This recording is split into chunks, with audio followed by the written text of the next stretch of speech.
Mais um Papo Mineiro e desta vez nós vamos conversar com o empresário Helder Primo, que tem aqui uma agência de turismo receptivo em Belo Horizonte, mas atende Minas Gerais. Mas o mais importante não é isso. O mais importante é a visão dele, né? Do perfil das pessoas que vêm aqui fazer turismo em Belo Horizonte. Também conhecer a sua história de vida, sua trajetória, que opções, que desafios enfrentou. Então é sempre interessante aqui no Papo Mineiro conhecer as pessoas. E o Papo Mineiro é um trem bom, né? Então, seja bem-vindo, Helder, aqui no Papo Mineiro. E nós vamos conhecer, então, a sua trajetória aí pessoal. Bom Evidentemente, dia, Hernani. Bom dia. Evidentemente que a gente também tem que falar do profissional, porque o pessoal é o nosso profissional também. Claro, claro. Mas hoje o foco é mais o pessoal. Tá Então, o bom. que nós queremos conhecer a sua história. Você tem Ó, a bom palavra aí. dia. Bom dia, obrigado pelo convite, estar participando do Papo Mineiro. Eu tenho visto alguns comentários e eu estou gostando bastante. E já estou já há 22 anos, né, envolvido com o turismo e sempre buscando algum tipo de inovação, né, porque o turismo receptivo ele requer essa busca de novos produtos, busca de novas formas de divulgar esses produtos, adequar o produto ao que o cliente está pedindo, né? A gente tem muita demanda espontânea e o turismo receptivo tem essa questão do passeio mais engessado, né? Que é aquele passeio mais programado, os principais pontos que os turistas já pedem, mas tem turistas que demandam coisas bem diferentes. E isso é o que motiva a gente a continuar trabalhando e continuar a conhecer Minas Gerais, que é um estado realmente sensacional. Que bom. Mas me conta aí, como é que você fez essa opção lá na adolescência por uma Então, profissão dessa? eu comecei no turismo, eu comecei, na verdade, como a minha formação sempre foi na área de atividade física, sempre foi na área de educação, sempre foi na área voltada para natação, e naturalmente eu fui para a parte esportiva, né? Me formei nessa área e trabalhei muitos anos como professor, dando aula em escola, em academia. E aí, em Então determinado momento, você formou em educação física, então. exatamente, a minha formação é educador físico hoje, né? É, Antigamente era educação física, hoje é educador físico, claro. profissional da saúde também, a saúde do corpo, né? E da mente, porque a atividade física ela traz esse benefício para as pessoas. E aí, em determinado momento, eu me envolvi, olha que coisa engraçada, eu me envolvi com roteiros de caminhada. Alguém me chamou para fazer isso, eu fui, me interessei pelo turismo, acabei fazendo curso na área de turismo, depois eu fiz o curso de guia de turismo, e em 98, na verdade, antes, né, de fazer o curso de guia de turismo, em 98, eu fundei a Primotur. E, inicialmente, olha que coisa engraçada, eu fundei a Primotur voltada para apoiar atletas que queriam participar de prova de bicicleta. Então, Interessante. aqui é Bem interessante, né? específico, né? Bem específico. Eu montei a empresa com esse perfil. A ideia era, porque no ano anterior, em 97, eu havia participado do Iron Biker, que era uma prova que naquele momento ela funcionava entre Ouro Preto, Belo Horizonte, e sempre envolvia algumas cidades no meio do caminho, ou Rio Acima, ou Itabirito, ou Raposos, e aí, ou alguma vilazinha ali de Ouro Preto, Cachoeira do Campo, Glaura, Santo Antônio do Leite. E aí os atletas, eu tive uma grande dificuldade de deslocar de Belo Horizonte para Rio Acima, de Rio Acima para Ouro Preto e de Ouro Preto retornar a Belo Horizonte no final da prova. Então, essa logística foi muito complicada para o atleta. Então, eu falei, gente, que dificuldade que eu tive de arrumar um amigo, uma amiga, uma pessoa que tivesse a caminhonete para fazer o transfer para mim da bicicleta. Carregar a bicicleta não é uma coisa muito fácil, né? Hoje é fácil, hoje é muito fácil, mas naquela época, em 97, não era. E aí, pronto, tive essa dificuldade toda e fiquei com essa experiência na minha cabeça. Quando, em 98, eu abri a empresa, o primeiro evento da empresa foi o Iron Bike. Eu cheguei a transportar 160 atletas no Iron Bike, pegando no aeroporto, levando para o hotel, do hotel levando para jantar, depois levando para fazer a prova, oferecendo algum tipo de apoio durante a prova com água, lavar a bicicleta. Então, naturalmente, quando a empresa foi fundada, ela já pegou esse perfil do mountain bike, né? Passou um pouquinho, a gente organizou um enduro de mountain bike, de Belo Horizonte a Morro Vermelho. Esse evento foi patrocinado pelo McDonald's na época, estava inaugurando aquela loja da Afonso Pena, né? E a gente acabou tendo um apoio deles, fazendo uma prova muito bacana. Posteriormente, a gente fez um enduro a pé. Então, os três primeiros eventos da empresa foram voltados para a atividade esportiva. Com CNPJ, com cadastro, com toda a gama do turismo, mas muito voltada para o ecoturismo e para o turismo de aventura. E assim foi, nesse perfil, até mais ou menos 2003, com esse foco voltado para a caminhada, voltado para a bicicleta, que a bicicleta também nunca deu muito dinheiro, não, mas era gostoso, era bacana. E ali nos idos de 98 a 2003, tinham várias empresas em Belo Horizonte de ecoturismo, e todo mundo, de alguma forma, ganhava seu dinheiro promovendo as caminhadas, as travessias, acampamento, era bem focado para isso. Então, não era receptivo ainda, né? A coisa não era receptiva, mesmo porque o nosso mercado era Belo Horizonte.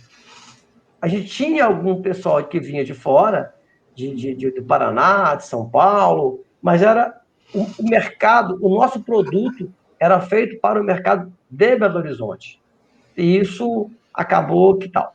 Aí, em 2003, eu percebi que, para que eu conseguisse ficar legalizado, eu teria que fazer um curso de guia, né?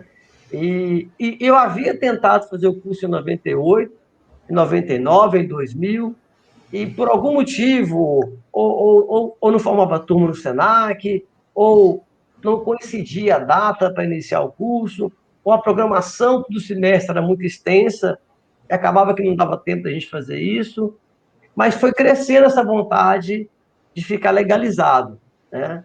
E aí, em 2003, eu parei de dar aula, foquei só no turismo e tirei um período da manhã para fazer o curso de guia. E foram 2 anos, 2003, 2004 e 2005, fazendo o curso de guia e no Senac, que foi uma experiência sensacional, um curso maravilhoso. Aprendi muito, história, geografia, o turismo em si, conheci muita gente bacana, e aí, pronto, o turismo virou ali a minha... Porque até então eu dava aula ainda, até 2003 eu dava aula.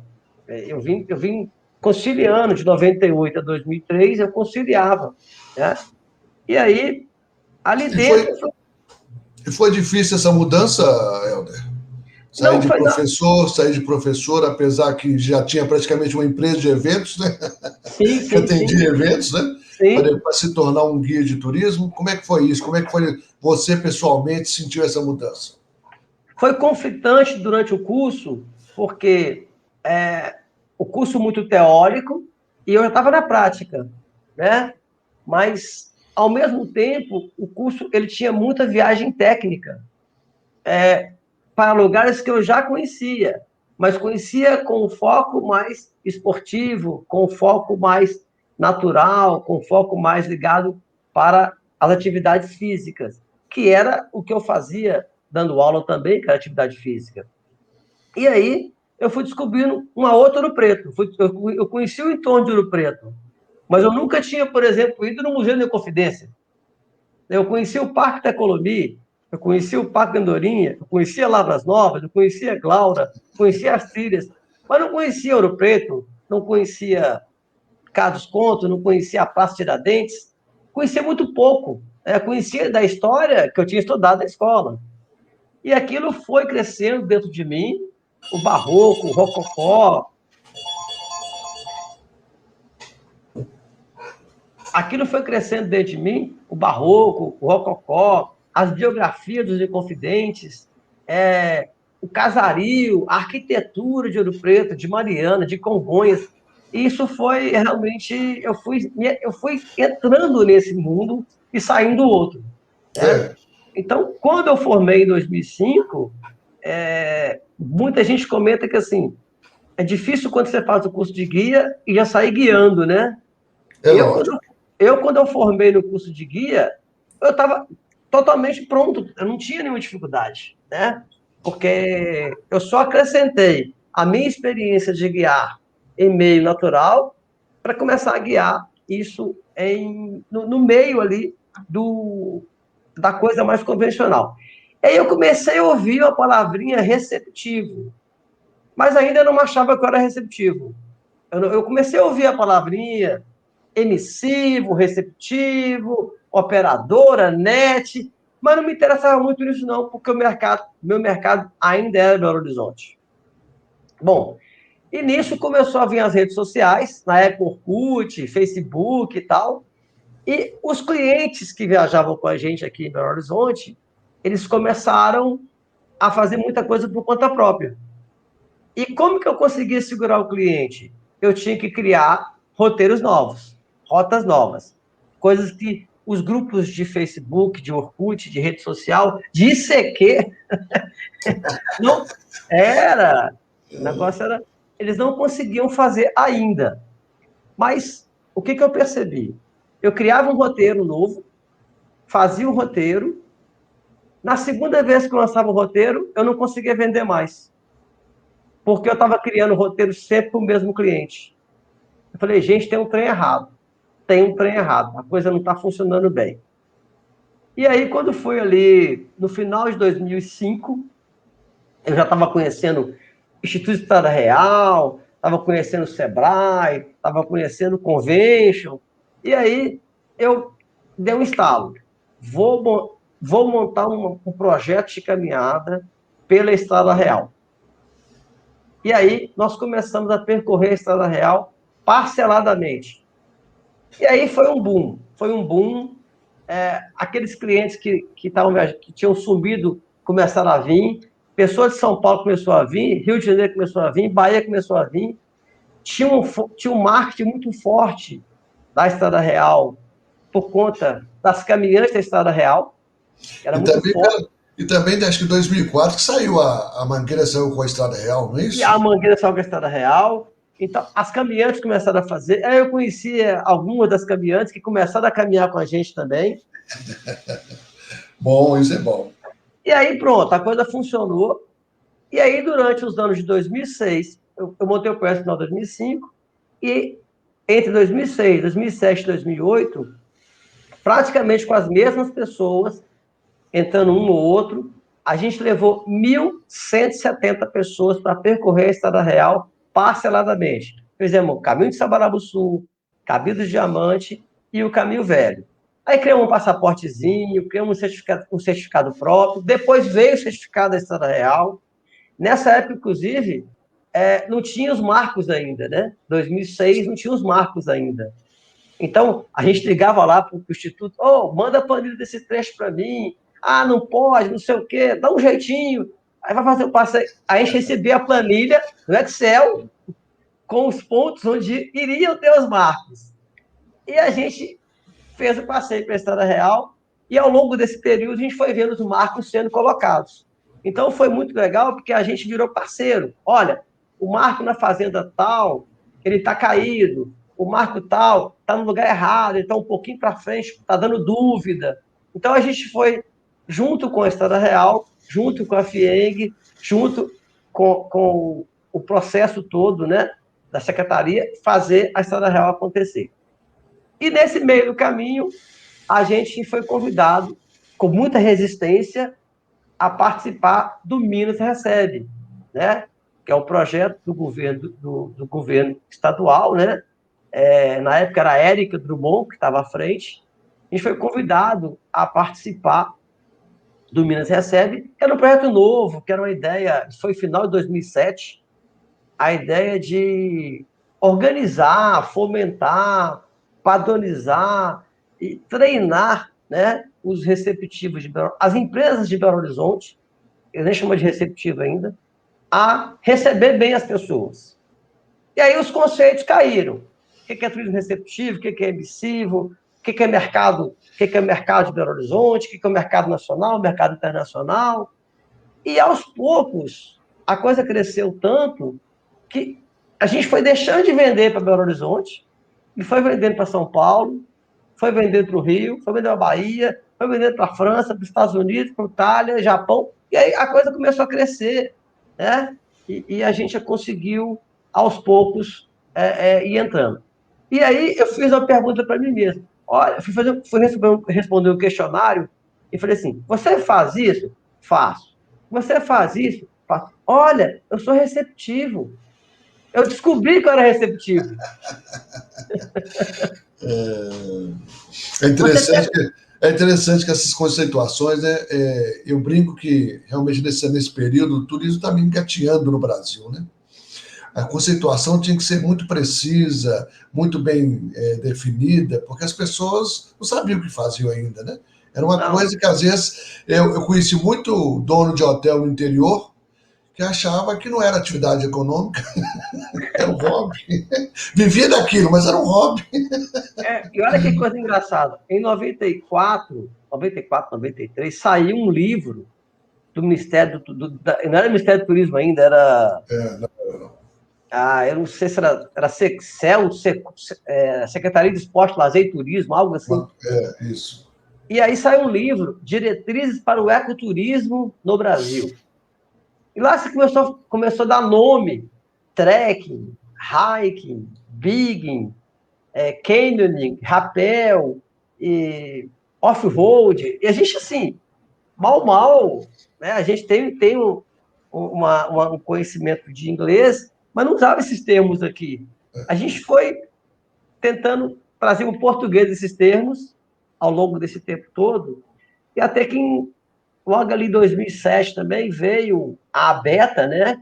Com a conceituação, com a USGS, a nomenclatura, criou-se as normas, né? Hoje, graças a Deus, tem a norma do condutor, tem a norma do ciclista, tem a norma do cara que dirige jipe, tem a norma do caiaque, tem a norma do rapel. E isso foi legal porque cada um foi se ajeitando. Eu percebo que muita gente que trabalhava com ecoturismo lá em 98, quando eu comecei no turismo, acabou que achou seu lugar. Né? Uns foram mais para escalada, outros foram mais para bicicleta, outros foram mais para o acampamento, para as travessias. Né? E eu, naturalmente, voltei para a cultura, por uma questão do curso de guia. O curso de guia me mostrou um outro lado do turismo que eu não conhecia. É Né? interessante, porque você mexia com o esporte, e nessa época o esporte radical cresceu bastante, né? Tinha o Cresceu BH, muito tinha o BH 360 graus, que surgiu dentro do Convention, né? dentro do Depois várias, convention. depois várias entidades também para cada um dessas especialidades do turismo radical. O próprio, a campanha Eu Amo BH Eu Radicalmente, amo né? BH radicalmente. Radicalmente foi pensado BH, nessa turismo radical, né? o BH espera por você. O Endurapé, o Minas Trek, né, que foi Isso. um evento muito legal. Então, isso tudo levou naturalmente para eu entrar no ecoturismo, sair do ecoturismo, um pouquinho do ecoturismo, ou transformar o ecoturismo mais aventura no ecoturismo voltado para as pessoas ditas normais, pessoas que conseguiam fazer uma caminhada. Então, a gente substituiu caminhada de 20 quilômetros no dia por um trecho de 3 dias, 3 de volta. A gente colocou lanchinho, a gente começou a colocar 4x4 com ar-condicionado. Então, a gente conseguiu, né? A gente foi entendendo o que o mercado queria. Ah, o cara quer fazer um passeio na cachoeira, mas ele quer caminhar no máximo meia hora. Ele não quer pegar muito sol, então tem que ser uma trilha com sombra. Então, a gente foi descobrindo dentro de Minas Gerais quais roteiros eram voltados para pessoas ditas normais, não aventureiros como eu era, né? Então, eu comecei a pensar, espera aí, eu não tenho que fazer turismo para mim, eu tenho que fazer turismo para a pessoa que está me comprando, né? Então, foi um aprendizado. E isso o Minas Recebe levou a gente a entender quem é o cliente, quem é a persona, onde eu vendo para esse cara, onde eu acho esse cliente. Naturalmente, a gente conheceu as operadoras, as agências, começamos a participar de feiras nacionais e internacionais, né? Então, pô, a gente começou a sair daqui do mercado de Belo Horizonte e, num belo dia, estava eu sentado lá em Barcelona com uma operadora que vende dos 300 mil por ano de Brasil, né? Então, era um novo mundo para a gente. E isso a gente foi se ajeitando. E as pessoas perguntando, e a culinária mineira? E a cultura mineira? Então, a gente foi criando roteiros que cabiam esse detalhe, que cabiam isso. A gente só caminhava, a gente só ia para o mato. Então, a gente começou a fazer o roteiro para isso. E aí também veio, naturalmente, o meu grande interesse pela história de Minas e principalmente pela arquitetura, pela arte, pelo barroco, pelo rococó, arte deco, arte nouveau, arte contemporânea. Vem Iotim e dá um tapa na gente. Opa, isso tudo é novo para a gente. Né? A gente ficou acostumado com o ecoturismo, depois acostumou com o turismo cultural, cidades históricas, aí vem Iotim e dá um novo, é um novo mundo, que é a arte contemporânea. E aí a gente conseguiu agregar isso tudo. Então foi muito legal, né? E aí, naturalmente, a coisa foi acontecendo, você vai melhorando o tipo de transporte, você vai querendo oferecer um serviço mais privativo, você vai vendo que as pessoas têm interesse em pagar por algo diferenciado, ou algo mais VIP, algo mais top. Então, você começa a sair um pouco daquele turismo de levar 40 pessoas num ônibus e começa a levar 5, 6 numa van executiva, com um guia bem alinhado, com uma história bem trabalhada, com uma recepção de um almoço, uma posada de charme. Então a gente começou a perceber que e outra coisa que foi interessante para mim, né? Belo Horizonte, que não tem nada para fazer, né? Não Eu falei, tinha, né? eu não tinha. E aí eu falei assim, peraí, se quando eu saio daqui eu vou a Paris, o que eu faço em Paris? Eu vejo museu, eu vejo igreja e vejo praça. Uai, nós temos bons museus, nós temos boas praças e temos bons parques. Por que não? Então eu comecei a acreditar que Belo Horizonte também era um local de fazer turismo. E comecei a trabalhar esses produtos aqui. Hoje eu tenho 16 produtos diferentes em Belo Horizonte. Tanto roteiro de 4 horas, como de caminhada, como walking tour. Walking tour era uma coisa assim. Eu cheguei, por exemplo, em Madrid e eu vi o cara com um guarda-chuvazinha na mão, assim, free walking tour. Aí cheguei perto dele lá, não, é um roteiro de caminhada, 4 horas, contando um pouquinho a história de Madrid. Falei, gente, mas BH também dá para fazer isso. Dá para Nós fazer temos tudo, né, Helder? Dá para fazer tudo, tudo quando a gente quer, né? As né? pessoas são diferentes, os públicos são diferentes, mas dá para a gente fazer. Você está aí contando, eu estou voltando aqui numa linha do tempo, né? Questão de. Nós fomos lá em 97, 97 eram 100 anos de Belo Horizonte, Sim, onde o Convention também começou. Então a gente vai passando aí, não era uma cidade, era uma cidade turística de negócios, de pequenos eventos. Já tinha algumas grandes feiras, que inclusive já estão fazendo até 30 anos, 32 anos, já existia isso. Mas a gente vai percebendo que a cidade foi se transformando, né? sim. Bem Inhotim, o Circuito Liberdade, com seus museus, né? E depois, mais tarde, um pouco, o título mundial de Patrimônio Cultural da Humanidade para Pampulha, né? E agora, mais recentemente, em 2019, o título de Cidade Criativa pela Gastronomia, né? É isso Então, tudo. Eu essas acho que coisas é uma história, né? É uma história que a gente vai presenciando, vai acompanhando, e aí a gente começa a entender como que é a coisa, né? Hoje nós somos uma cidade turística. Sim, Você hoje eu concorda considero comigo? BH uma cidade turística. Você chega nos lugares, os hotéis já sabem o que é receptivo, o que é emissivo.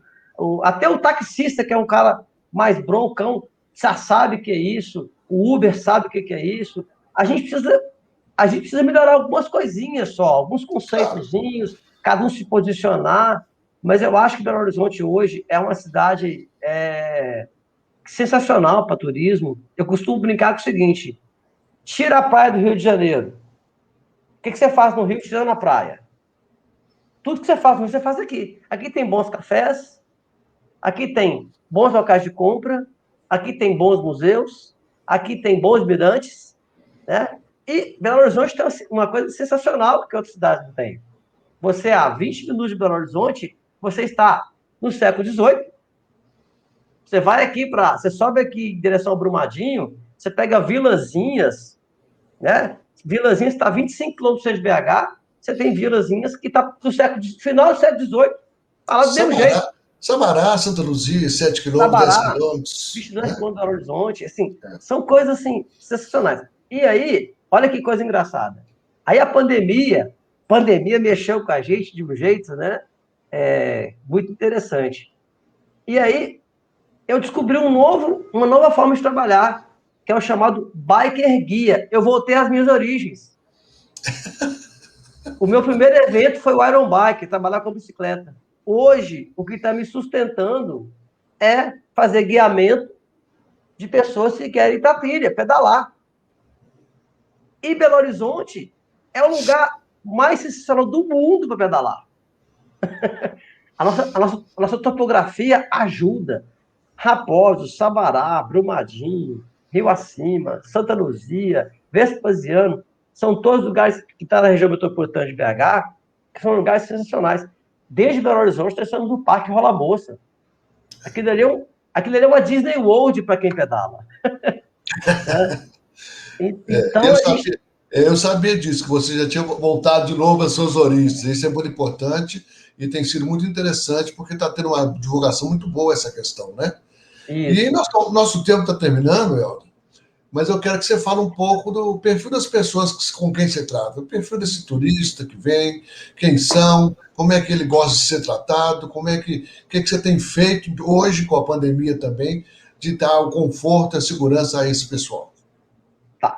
Bom, o turista nosso, ele foi se refinando com o tempo, né? Até porque o nosso produto foi sendo refinado com o tempo.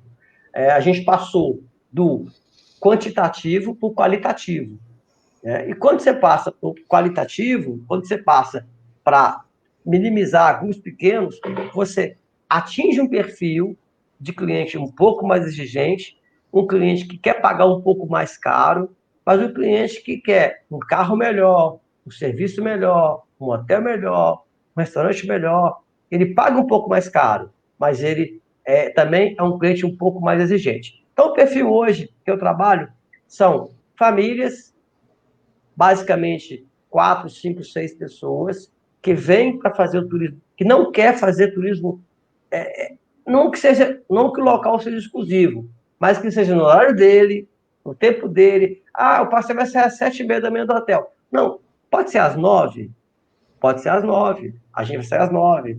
Ah, o roteiro tem isso. Não, a gente quer ver só 3 galerias no Iotim, depois quer almoçar no Iotim. Nosso foco não é visitar todas as galerias do Iotim. Eu quero fazer 3 galerias bem feitinhas, quero fazer, bem com encomenda, né? Quero fazer Andujá, quero fazer Tunga, quero fazer Cildo. Beleza. E quero almoçar no Oiticica, ou quero almoçar no Tamboril. Depois eu quero voltar, passar na fazendinha que vende queijo. Pronto. Então, a gente adapta o roteiro para o cliente. A gente tem um roteiro mestre, né? E o cliente hoje, ele é que monta o seu roteiro. Nós não temos mais um roteiro engessado. A gente tem um roteiro base e a gente vai tentar adaptar o roteiro para aquele cliente. E hoje, basicamente, no cultural, eu trabalho com grupo fechado. É a família. É só aquele grupinho, ou aquele grupo de empresários, ou aquele grupo de estudantes, que vem focado, que vem específico para fazer. Grupo que quer fazer Art Deco em Belo Horizonte. Grupo que quer conhecer só Niemeyer. Grupo que quer conhecer só o Inhotim, o grupo quer vir só para o Mercado Central, quer ficar 3 dias no Mercado Central. Então, hoje, o turismo é receptivo, ele está muito personalizado. Tá. E aí, como é que você está enfrentando essa questão da pandemia? Qual a segurança que você tem dado para esse pessoal? Bom, na pandemia, eu optei por trabalhar com de até 6 pessoas. A gente passou a fazer o motor guia, né, também, que já fazemos desde 2011, mas agora mais, porque é o carro nosso, com o guia dirigindo, para no máximo 6 pessoas. É um carro grande, é um carro bem espaçoso, é um carro confortável, é um carro mais moderno. E ali você tem uso de máscara, você tem uso de álcool gel para entrar no carro, medir temperatura, todo mundo ali com um oxímetro. Então, a gente está sempre medindo e sempre pedindo às pessoas para, toda vez que voltar para o carro, principalmente, né, higienizar a mão e tudo mais. E o que está acontecendo é 1, 2 pessoas que querem mesmo fazer um roteiro específico, querem ir para um lugar dia de semana, uma cachoeira que não tem ninguém dia de semana, tá? E, principalmente, o que aconteceu no meu caso foi a turma de bicicleta. Então, hoje eu estou sendo contratado para levar as pessoas para percorrer a Estrada Real, 1, 2 pessoas, 4, 5 pessoas. Então, grupos muito fechados.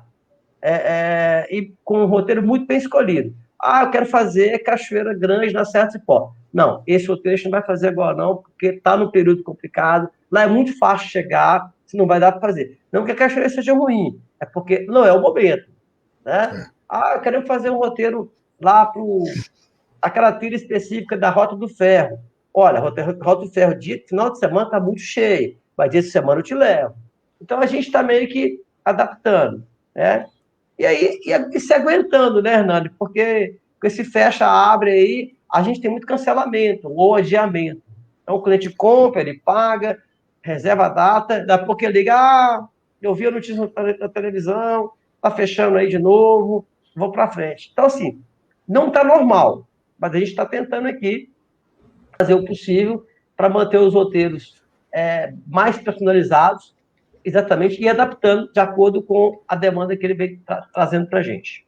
Beleza, Helder, viu? Quero te agradecer, né? Obrigado. Bastante, porque foi bem assim ilustrativo e educativo também nessa questão de conceitos, do que é, do como deve ser, né? Essa mudança de trajetórias, quer dizer, as adaptações que o ser humano tem que fazer com as pessoas, né? Gente normal tem que se adaptar para seguir em frente.